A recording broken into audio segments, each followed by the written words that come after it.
बिस्मिल्लाहिर्रहमानिर्रहीम। दोस्तों welcome back in my channel PK Desi herbal. दोस्तों आज की इस वीडियो में हम आपको बताएंगे कलमी शोरा के बारे में।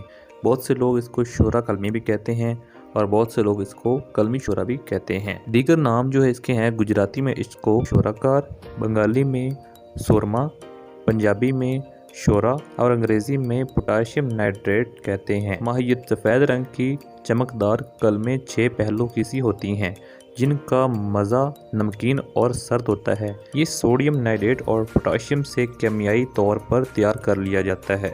ये एक हिस्सा ठंडे पानी में और एक हिस्सा 2 गुना गर्म पानी हल हो जाता है। मकाम पैदाइश पाकिस्तान और हिंदुस्तान और दीगर मुल्कों में कुदरती तौर पर शोरदार ज़मीन की सतह पर सफ़ेद रंग का मंजमन मिलता है या केमियाई तौर पर तैयार किया जाता है। मजाज गर्म खुश्क दर्जा सोम।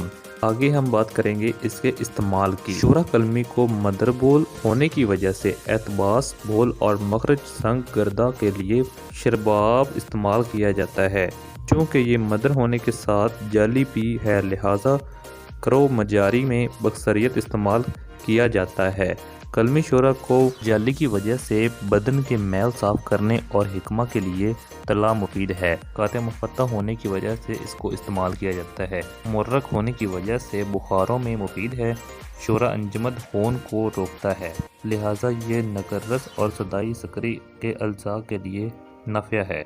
शोरा की अक्सरियत इस्तेमाल से दस्त करने लगते हैं क्योंकि मैदे में खारिश होती है, ये गुर्दों से जल्द खारिज हो जाता है। दोस्तों ये थी एक छोटी सी इन्फॉर्मेशन जो आपको मैंने बताई है कलमी शोरा के हवाले से। अगर वीडियो अच्छी लगी हो तो बराए मेहरबानी हमारे चैनल पीके देसी हर्बल को सब्सक्राइब करना ना भूलिएगा। Thank you for watching.